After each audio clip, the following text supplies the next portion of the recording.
तालुक्यातील मुळेगाव हे गाव आहे। या गावात 12 वस्त्या आहेत। 2 वाड्यांमध्ये आजपर्यंत विहिरीचं ह्याच्यातलं पाणी नळाने पाणी आजपर्यंत 78 वर्षानंतर नळाला पाणी कसं येतं हे गावाला पाहता आलं नाही। आता प्रयत्न करून या गावामध्ये जलजीवन मिशनमधून 3.5 कोटी रुपये खर्च करून पाईपलाईन करण्याचा प्रयत्न झाला। एक दिवस चेक झालं आणि दुसऱ्या दिवशी कुंभमेळ्याच्या रुंदीकरणाच्या रस्त्याच्या प्रक्रियेमध्ये ती पाईपलाईन तुटलेली आहे असं अधिकाऱ्यांचं म्हणणं आहे। परंतु आजपर्यंत त्या विहिरीमध्ये या सर्व माता भगिनींना 4 तास आपल्या आयुष्यातले रोज पाणी काढण्यासाठी जावं लागतं।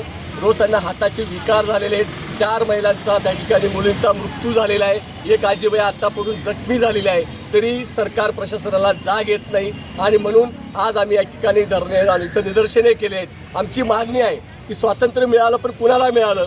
जवळच असलेल्या 40 किलोमीटर ठिकाणी असलेल्या या गावामध्ये जर पाणीसाठी महिलांना 1.5 किलोमीटर पावसाळ्यामध्ये सुद्धा चिखलातून जावं लागतं, त्याची व्यवस्था नाही, पिण्यासाठी शुद्ध पाणी मिळत नाही आणि म्हणून या ठिकाणी आम्ही आंदोलन करतोय। आज आम्ही सांगणार आहोत 8 दिवसात ती पाईपलाईन दुरुस्त झालीच पाहिजे, अन्यथा आम्ही इथं बेमुदत आमरण उपोषणाला बसणार आहोत। हा इशारा आज सर्व ग्रामस्थांच्या वतीने आम्ही आज देत आहोत।